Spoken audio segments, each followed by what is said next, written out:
Okay, well, students, we are studying this time unit number 5. It is basically electrical installation, where our first topic is switch fuse unit. When the building is ready for our any apartment or any other, so building is ready, then electrical installation will be there. Then the instruments required for electrical installations are basically switches, wires, cables, and fuses, MCBs, miniature circuit breakers, and all. And if I am establishing an industry, then the MCBs are required these are for high value of current in our purpose, as we get 230 volt single phase AC, so we require 0 to 5 ampere instruments, and these are the current required for our total load is maybe 0 to 15 or 16 ampere. um, these are the basic requirements for any electrical installations. Next, the thing come that there is earthing is required for any instrument or for any purpose, and so earthing will be provided. And any in the in the present scenario, we very much use battery backups in our homes, in offices, and industries. So these are basic requirements, so this will be covered in that unit. Basically हमारे unit number 5 electrical installation को बता रहा है, और electrical installation में जो आपकी कोई बिल्डिंग वगैरह प्रिपेयर है, अब उसमें इलेक्ट्रिकल इंस्टॉलेशन करना है, तो आपके पास कुछ चीज़ें हैं, कुछ इक्विपमेंट्स हैं जो आपको इलेक्ट्रिकल इंस्टॉलेशंस के लिए चाहिए. सबसे पहला रिक्वायरमेंट हमें याद आता है wire, then cable, then switches, then MCBs, और then fan, electrical equipments, motors, et cetera. These are other things. So these are the basic things we needed, and there is a MCB we require now this time. And in ancient time, the earlier 20 to 30 years ago, the fuses were used in protection devices. So now we are starting from very first switch fuse unit. You have seen, आपने देखा होगा कि हमेशा हमारे घरों में, मतलब पुराने जो हमारे टाइम में हम यूज़ करते थे, तो वी यूज्ड द स्विचेस. हमने स्विचेस फ्यूज़ेस यूज़ किया है. तो फ्यूज़ेस क्या होते हैं? फ्यूज़ होता है, जैसे कि मैं आपको एक कंस्ट्रक्शन दिखा सकती हूँ. इस टाइप से आपका एक फ्यूज़ है, और फ्यूज़ में आपका एक मतलब these are also called cutouts. तो इसमें आपका एक वायर इंसर्ट होता है, जिस वायर के अकॉर्डिंग हमारा सर्किट क्लोज होता है. अगर वो वायर हमारा बर्न आउट हो जाए, या उसमें हैवी करंट की वजह से उसमें फायर हो जाए, तो उसकी वजह से वो सर्किट को ब्रेक कर देता है, ओपन हो जाता है. इट मीन्स कि आपके घर में जो फॉल्ट हो रहा है, ये उसको प्रोटेक्ट करके रखता है. तो this is also called fuse. When we are using the combination of fuse with switch, अगर हमने फ्यूज़ का कॉम्बिनेशन, जबकि फ्यूज़ पहले क्या होता था, कटआउट्स क्या होते थे, हम लोगों को we have to change time by time when the wire is burn out inside, तो हमें अंदर का वायर चेंज करना पड़ता था. तो दैट मीन्स कि आपको बार बार वो कटआउट निकालना पड़ेगा फॉल्ट के टाइम पे, फिर उसको रिपेयर करना पड़ेगा. यहाँ पे हमने क्या किया, फ्यूज़ेस को एक स्विचिंग प्रॉपर्टी लगा के स्विच के साथ कनेक्ट कर दिया. This is called switch fuse unit. कुछ भी नहीं, बेसिकली बस स्विच फ्यूज़ यूनिट कहलाएगा. तो इसके आपके 5 पॉइंट्स यहाँ पे हैं, मेन जो पॉइंट्स हैं. पहला point is saying a fuse is a protective device which acts quickly.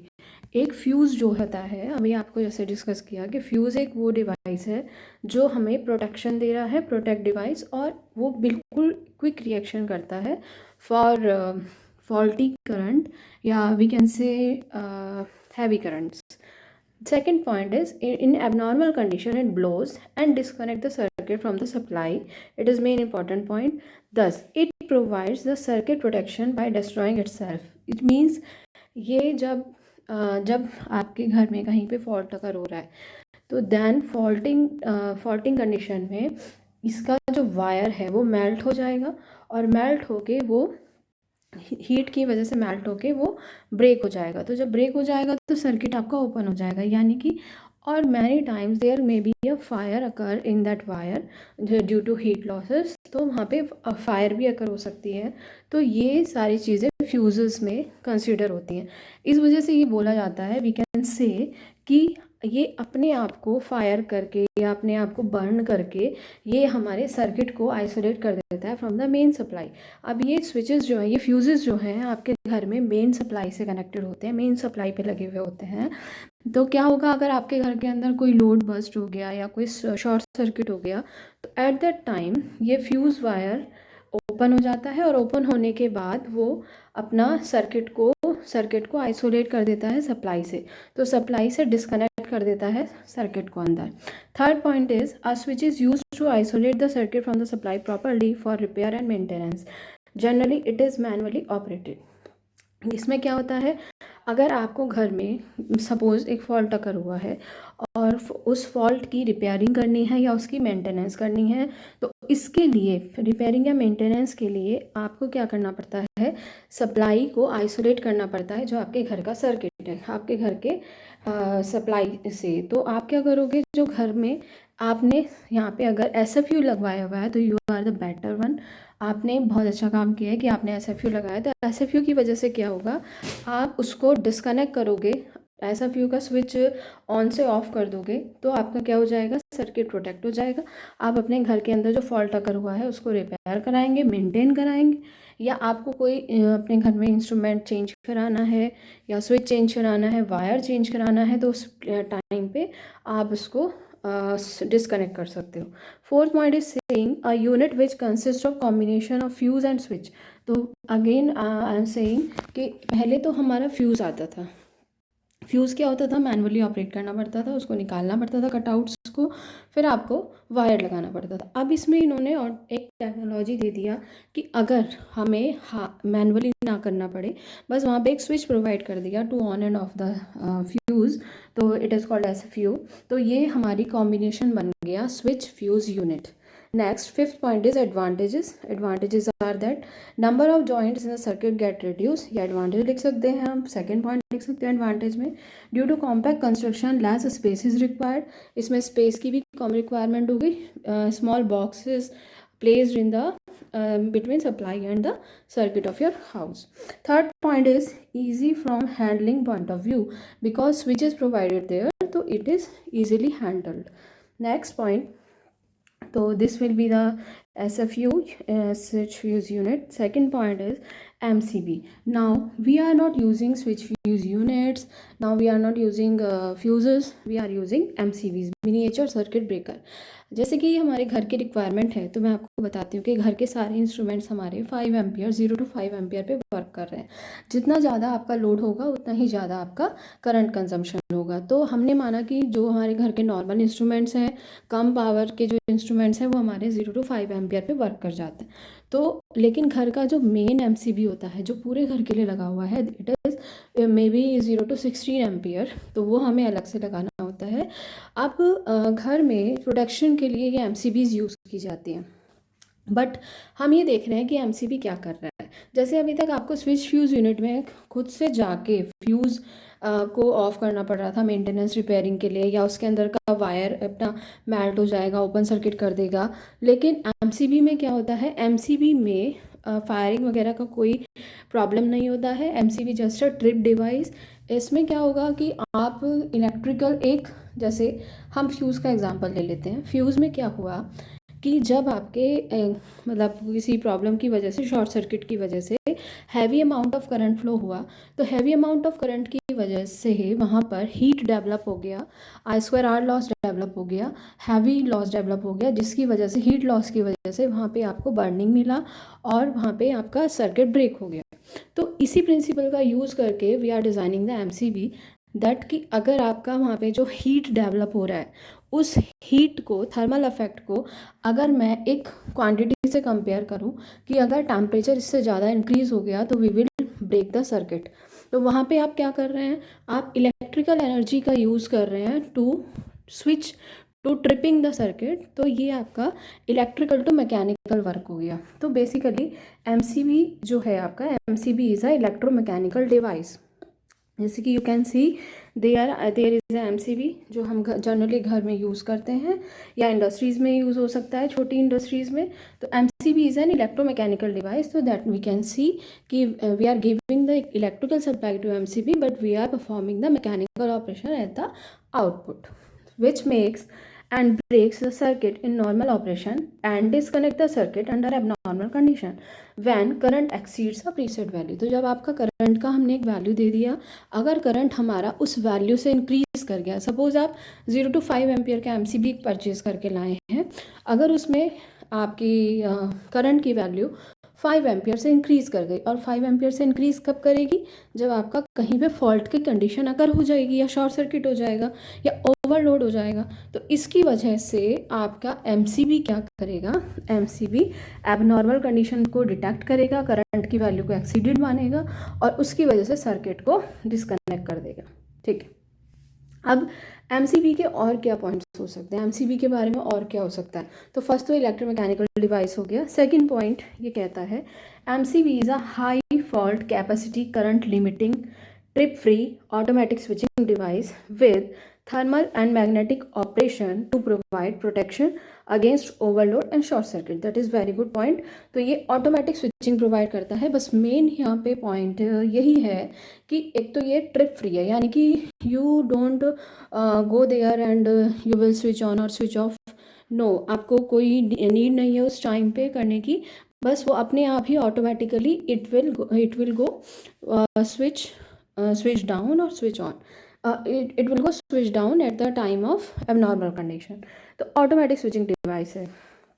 Third, the next point is rather than reversible fuse, rewirable fuse, जो आपका रिवायरेबल फ्यूज़ होता है, जैसे कि आपका फ्यूज़ में मैंने बताया कि फ्यूज़ में एक वायर हुआ करता था, वो वायर बर्न हो जाता था तो आपको वायर को रिप्लेस करना पड़ता था। फिर उस वायर को जब रिप्लेस करोगे तो उसकी वजह से आपका जब वायर को रिप्लेस करते हैं, जैसे कि हम ऊपर देख सकते हैं एक बार, जैसे कि यहाँ पे हमारा ये है। अब इसमें हमारा इसमें हमने किया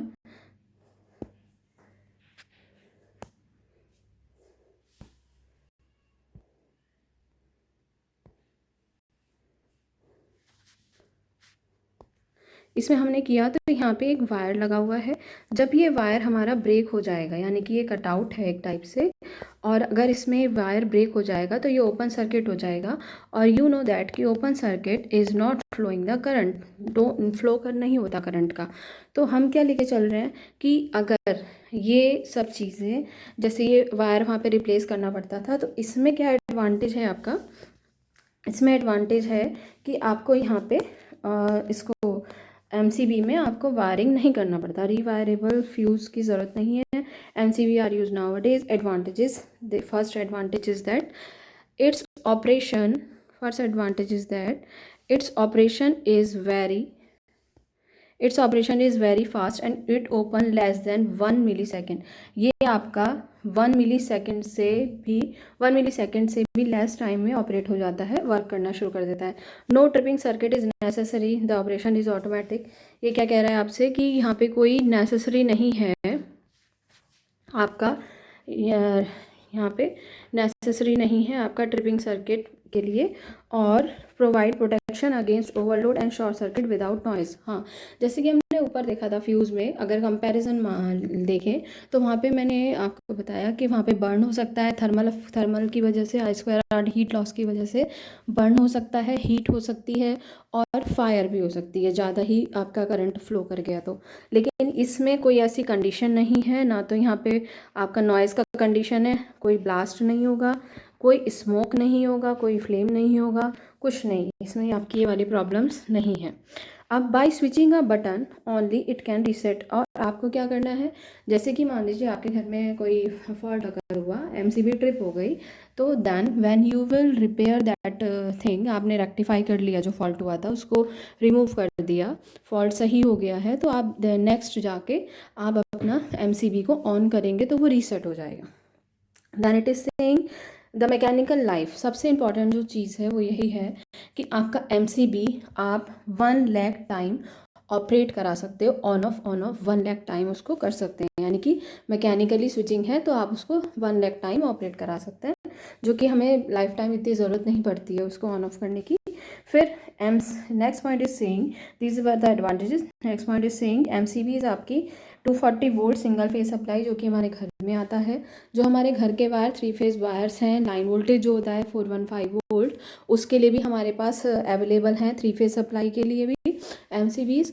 हमारे पास जो हमारे 0 से लेके 220 वोल्ट DC तक आपका अवेलेबल है हमारे पास MCBs। और जो करंट रेटिंग होती है, सबसे इम्पॉर्टेंट जो पॉइंट अभी आ रहा है आगे पढ़ने के लिए, कि हमारी MCBs की रेटिंग होती है 0.5 to 63 ampere. You should know that if you are going to purchase any MCB to a electric shop, तो आपसे सबसे पहले वो पूछेगा कि आपको किस रिक्वायरमेंट की, क्या किस चीज़ के लिए रिक्वायरमेंट है। अगर आप कहोगे कि मुझे सिंपल अपने घर के लिए चाहिए, तो वो कहेगा कि 0 to 5 एम्पियर का MCB will be sufficient for you. लेकिन अगर आप कहोगे कि मेंस के लिए भी चाहिए, तो वो आपको 16 एम्पियर तक का MCB पकड़ा देगा या 18 एम्पियर का। उसके बाद इफ़ यू आर सेइंग कि मैं इंडस्ट्री मेरा है, उसके लिए मुझे MCB चाहिए, तो आपका क्योंकि इंडस्ट्री है, जैसे कि आप जान सकते हैं, आपके पास एक वेल्डिंग मशीन आया घर पे, आपने उससे अपना कोई वेल्डिंग कराया, तो क्या होगा, जितना आपका किलोवाट का घर का लोड है उसके बराबर आपका वेल्डिंग मशीन का लोड होगा। सपोज़ आपका घर का लोड 3-4 किलोवाट है, 4 किलोवाट है, तो आपका उतना ही लोड, उतना ही power seems to be for welding machine. तो आपको इतना पावर बियर करने के लिए, इतना करंट बियर करने के लिए हाई करंट का MCB वहाँ पे इंसर्ट करना होगा। तो MCBs जो यूज़ करते हैं उनकी एक रेंज होती है जो 0.5 से 63 एम्पियर होता है। अब ये कह रहा है आपसे short circuit capacity of MCBs is 1 kilo ohm to 10 kilo ampere. 1 kilo ampere से 10 किलो एम्पियर इसका शॉर्ट सर्किट कैपेसिटी होता है। मीन्स कि अगर आप कह रहे हैं कि हमारे मतलब हैवी करंट फ्लो कर गया, फॉल्टी हो गया, तो ये 1 किलो एम्पियर से 100 किलो एम्पियर तक की करंट को बियर कर सकता है। और ये आपकी सिंगल पोल भी हो सकती हैं, 2 पोल, 3 पोल, 4 पोल, बहुत सारे 4 पोल्स की आप यहाँ पे MCBs कॉन्फ़िगर कर सकते हो। ठीक, next we are going to next topic, that is MCCB, moulded case circuit breaker. It is nothing, it is as a compare with MCB, as we will compare this MCCB with MCB. Its working is like MCB only, but current rating is different. As I was saying कि अगर हमें घर के लिए MCB की requirement है, वो होगा आपका 0.5 ampere to 63 ampere. But if I am going for any industry commercial purpose, then current rating will be high. तो वहाँ पे आपका करंट रेटिंग हाई होते ही ये 63 एम्पियर से 3000 एम्पियर तक आपकी रेटिंग जो भी आती है सर्किट ब्रेकर की, वो आपकी MCCB में आती है, माउल्टेड केस सर्किट ब्रेकर में। तो फर्स्ट पॉइंट तो ये हो गया। सेकंड पॉइंट कह रहा है it's working is like a MCB। Third point is saying, second point is saying working when based on thermal mechanism, as your MCB is based on thermal mechanism, so MCCB is also based on thermal mechanism. It is also an electromechanical switch.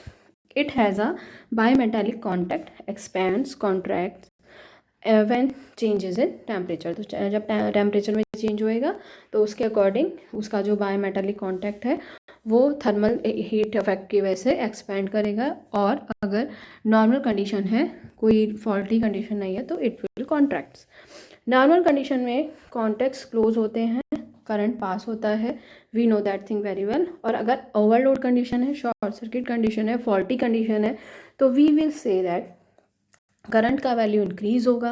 तीनों में यही है, fuse में, MCB में, MCCB में, कि उसका value increase होएगा, हीट जनरेट होएगा और contacts are open to interrupt the circuit. तो आपका सर्किट क्या हो जाएगा, इंटरप्ट हो जाएगा। Next point is saying due to interruption of high current there will be an arc. जब आप हाई वोल्टेज की बात करते हैं तो यहाँ पे आपके जो एयर में जो चार्जेस होते हैं, एयर में जो मॉलिक्यूल्स होते हैं, वो आयोनाइज हो जाते हैं। उनके आयोनाइजेशन की वजह से वहाँ पे एक आर्क फॉर्म हो जाता है। तो इसकी वजह से इसमें यू कैन सी कि यहाँ पे हम, ये हमारा इसका डायग्राम है जिसमें हमें एक आर्क एक्सटिंग्विशर दिया हुआ होता है। Arc extinguisher is provided. तो वो क्या करेगा, जो भी आर्क फॉर्म हो रहा है उसको टाइम बाय टाइम वो आर्क को एक्सटिंग्विश करने का वर्क करेगा। Then MCCB can be operated manually, इसको हम मैनुअली भी ऑपरेट कर सकते हैं और to use with high currents. अगर हम MCCB की बात करें तो अगेन आई एम सेइंग कि रेटिंग इसका आपका 63 एम्पियर टू 3000 एम्पियर है, तो हम इसे हाई करंट्स के लिए यूज़ कर रहे हैं। तो ऑब्वियसली हम अगर कोई डिवाइस डिज़ाइन कर रहे हैं वहीं पे वो लो रेटिंग के लिए मैं डिज़ाइन करूँ और वहीं पे मैं उसकी किसी डिवाइस को हाई रेटिंग के लिए डिज़ाइन करूँ, तो सबसे इजी डिज़ाइनिंग किसकी होगी इन दोनों में से? सबसे इजी डिज़ाइनिंग होगी लो पावर की रेटिंग की मशीन्स की या इंस्ट्रूमेंट्स की, बिकॉज वहाँ पे मटेरियल का मुझे ज़्यादा चॉइस भी करना पड़ेगा, हीट इफेक्ट कम होगा, आर्क फॉर्मेशन कम होगा। लेकिन जब हम बात कर रहे हैं हाई करंट या हाई वोल्टेज के प्रोसेस की, तो वहाँ पे आपका आर्क फॉर्मेशन, जैसे कि आपने इसमें ऊपर देखा, आर्क फॉर्मेशन भी आपको देखना पड़ेगा, आपको मटेरियल भी देखना पड़ेगा किस टाइप का यूज़ करना है, तो बहुत सारे मैकेनिज्म आपको देखने पड़ते हैं। तो अब अगर we are using high current, तो यहाँ पे आप क्या करोगे? जब एक इंस्ट्रूमेंट डिज़ाइन कर रहे हो तो आप चाहोगे कि अभी मेरी इंडस्ट्री किसी 100 एम्पियर पे काम कर रही है, लेकिन नेक्स्ट टाइम अगर मेरा इंडस्ट्री वर्क कर रहा है 300 एम्पियर पे, तो मेरा एक ही डिवाइस में यूज़ करके उसको 100 और 300 दोनों एम्पियर पे वर्क करा पाऊँ। तो आप इसमें क्या प्रोवाइड करोगे? We are providing here adjustable trip setting. Then by this adjustable trip setting, what will perform, it can be used for different high current ratings. Next, after fault rectification, this point will be used for fuse, also for MCB and MCCB, that after fault rectification or after maintenance or other thing, we can reset it easily by tripping the switch on or off. Then basic difference between MCB and MCCB is the current rating. We know that thing, we discussed that. Next, the applications of MCCB. The application of MCCB based on the high current basis.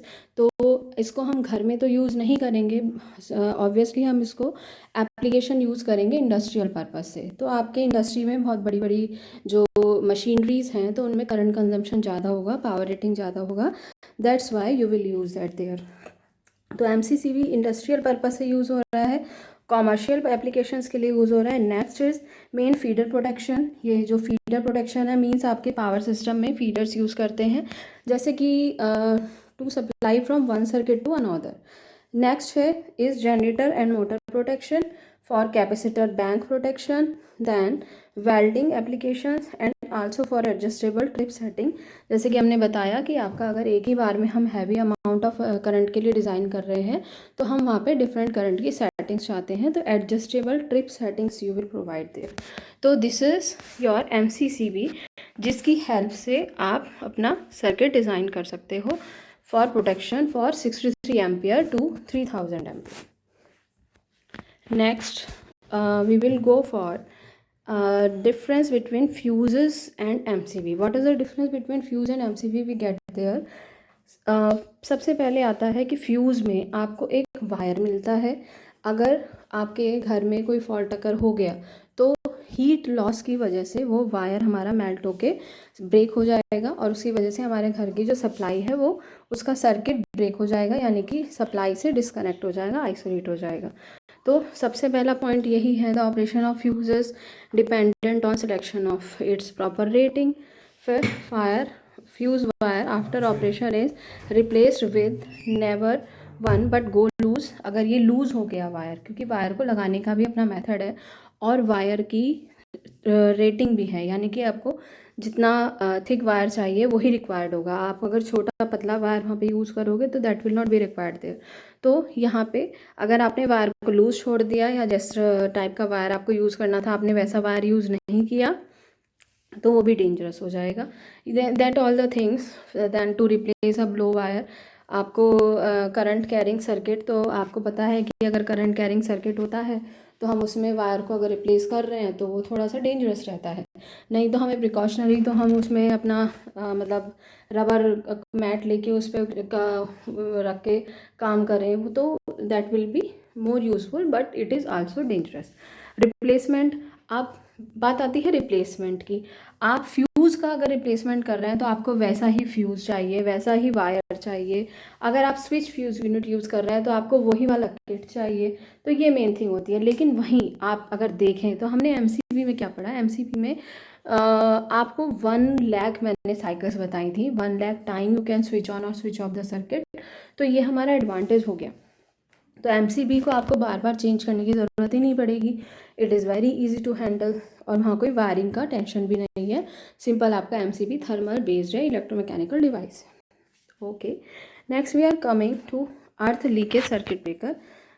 Earth leakage circuit breaker means अब थोड़ा सा एक story सुनते हैं। Story सुनिए क्या कि हमारे नॉर्मल जैसे आप घर में काम कर रहे हो या किसी इंडस्ट्री में चले गए, घूमते हुए कहीं पे आप चले गए, तो क्या होता है कभी आपने कोई इंस्ट्रूमेंट टच कर दिया तो इससे अगर आपको छोटा मोटा करंट लगा, मान लीजिए आपने स्लीपर पहना हुआ है या आप रबर मैट पे खड़े हो तो आपको नहीं लगेगा। लेकिन अगर you are connecting with the earth, तो अगर आपको करंट लग रहा है यानी कि there is a small amount of current which is leakage current, तो उसके लिए उसको डिटेक्ट करने के लिए, because it is a very small amount of current, तो उसको डिटेक्ट करने के लिए आपको वहाँ पे इंस्ट्रूमेंट लगाना पड़ेगा जो कि हमारा अगर ये करंट फ्लो हो रहा है तो इसके तुरंत ही वहाँ पे सर्किट को ब्रेक कर दे।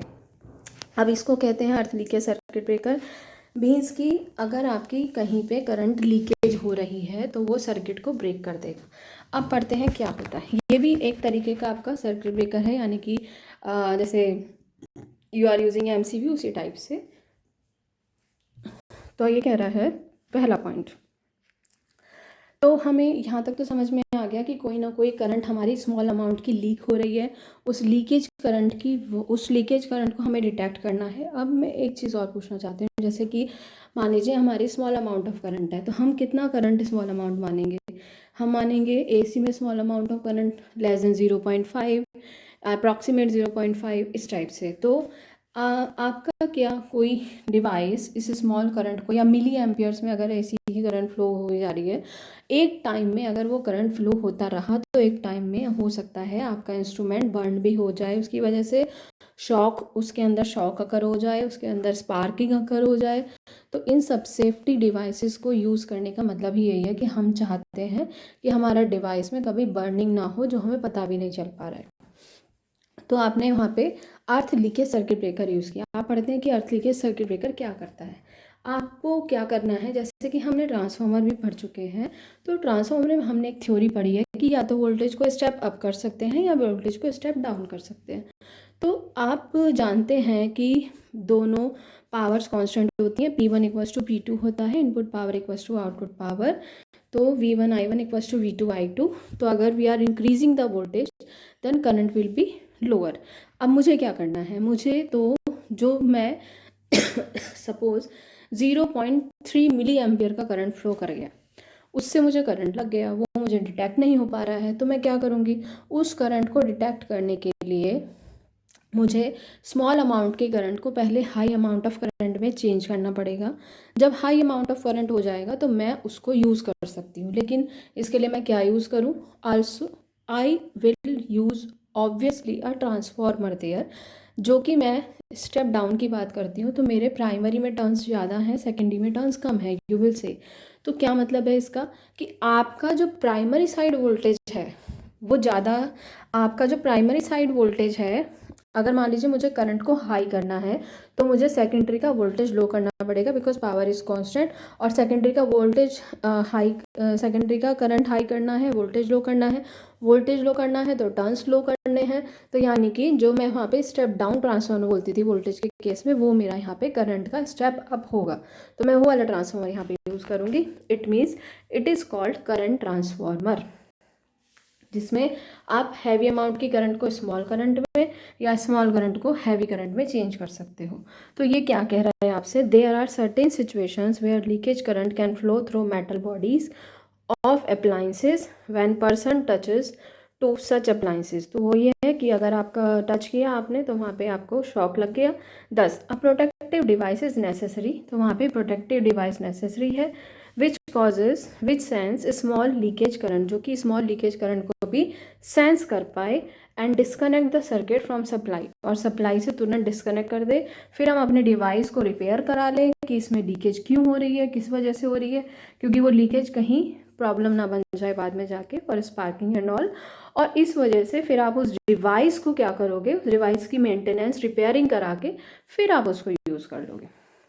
एडवांटेज ELCB का क्या है, provide protection to human being against electric shock. सबसे बेस्ट पॉइंट तो यही है कि आपको इलेक्ट्रिक शॉक से बचाता है। Second, detects very small leakage current. Third, reduces risk of fire, very good. And fourth point है, saves electrical energy due to leakage. Leakage में करंट ही तो लीक हो रहा है, और करंट लीक हो रहा है इसका मतलब कि आई लीक हो रहा है, I2R लीक हो रहा है, हमारा बिजली का बिल बढ़ता जा रहा है, तो उस बिल को भी क्या कर देता है, ये उस एनर्जी के वेस्टेज को भी रोक देता है। नेक्स्ट 4 पॉइंट जो लिखे हैं लास्ट के 4 पॉइंट्स, वो बहुत बहुत बहुत इंपॉर्टेंट है आपके पॉइंट ऑफ व्यू से। पहला पॉइंट क्या कह रहा है, ELCB is security device, very good, used in electrical system with high earth impedance. सबसे बड़ी बात, जब आपको मैंने पहले भी बताया था कि आपका जो घर में 3 वे प्लग होता है, 2 वे प्लग होता है, 3 वे प्लग होता है। छोटे अप्लाइंसेस, छोटे अमाउंट ऑफ करंट पे जो अप्लाइंसेस चल रहे हैं वो आपका 2 वे हो सकते हैं, लेकिन जब आप फ्रिज, रेफ्रिजरेटर या आप अपनी वॉशिंग मशीन, इन सब की बात करेंगे, एसीज की बात करेंगे, तो आपका 3 वे प्लग रिक्वायर्ड होता है हैवी पावर का, बिकॉज इसमें अर्थिंग का एक लाइव होता है, एक न्यूट्रल होता है, जैसे कि मैं आपको दिखा सकती हूँ यहाँ पे। इस टाइप से 3 आपके सॉकेट में चीज़ें होती हैं। इसको अर्थिंग के लिए कहते हैं, इसको लाइव कहते हैं, इसको न्यूट्रल कहते हैं। तो लाइव और न्यूट्रल तो हम अच्छी तरीके से जानते हैं कि ये सिंगल फेज सप्लाई है, जो कि हमें कभी कभी 2 वे प्लग मिलता है तो हम उसमें लगाते हैं, लेकिन 3 वे प्लग हमारे हैवी इंस्ट्रूमेंट्स में यूज़ होता है। तो वहाँ पे एरिया जो है, इसका एरिया इन लाइव और न्यूट्रल के कंपैरिजन में ज़्यादा रखा जाता है। क्यों, इसका रीज़न समझ लेते हैं। R इक्वल्स टू बेटा होता है ρL/A। तो जब हम एरिया ज़्यादा रखते हैं इस वाले पॉइंट का, तो एरिया ज़्यादा रखा, रेजिस्टेंस कम हुआ, रेजिस्टेंस कम होता है तो आपको पता है हैवी अमाउंट ऑफ करंट वहाँ पे फ्लो कर जाता है। तो बस हमें यही चीज़ें देखनी है। ये कह रहा है कि अगर आपका यहाँ पे हाई अर्थ इम्पिडेंस होता है तो आप क्या कर सकते हो, शॉक से अवॉइड कर सकते हो, बिकॉज अगर हाई अर्थ इम्पिडेंस होएगा तो वहाँ पे आपका करंट जो है फ्लो नहीं कर पाएगा। Next, construction, it consist of small current transformer, जैसे कि CT मैंने आपको बताया, current transformer it consist surrounding line and neutral wire. Secondary winding of current transformer is connected to relay. जो करंट ट्रांसफॉर्मर है, जो करंट डिटेक्ट करके आपको स्मॉल अमाउंट ऑफ करंट को हाई अमाउंट ऑफ करंट में चेंज करके दे रहा है, वो आपका then connected to relay circuit. Relay circuit is what, relay circuit is having a current limit. अगर हमने वहाँ पे एक करंट लिमिट सेट कर दिया, सपोज मैंने सेट कर दिया 5 एम्पियर या 3.5 एम्पियर, तो अगर current is exceeding beyond this limit, अगर करंट आपका 3.5 एम्पियर मैंने सेट किया, उससे ऊपर चला जाता है 0.1, 0.2, 0.3, तो ये डिटेक्ट करके तुरंत रिले क्या करेगा, सर्किट को ब्रेक करने के लिए कमांड दे देगा सर्किट ब्रेकर को, और सर्किट आपका ब्रेक हो जाए। तो रिले सर्किट को देगा which trip the circuit breaker. And then working, इसका वर्किंग क्या हो सकता है, जैसा कि हम देखें तो working is under normal conditions current in line and neutral conductor is same. Normal देखो, आप अपने दिमाग से हम अगर सोचें तो मैंने ही आपको बता रखा है कि भाई एक लूप होता है, जैसे मैंने आपको बताया कि ये हमारी 3 लाइन होती हैं, R, Y, B, और एक होता है न्यूट्रल हमारे घर के बाहर। हमारे घर पे सपोज हमने R फेज ले रखा है, ये मेरा हाउस है, तो इसमें मेरी सप्लाई आ रही है, यहाँ से करंट जो आएगी वही तो करंट यहाँ से वापस जाएगी।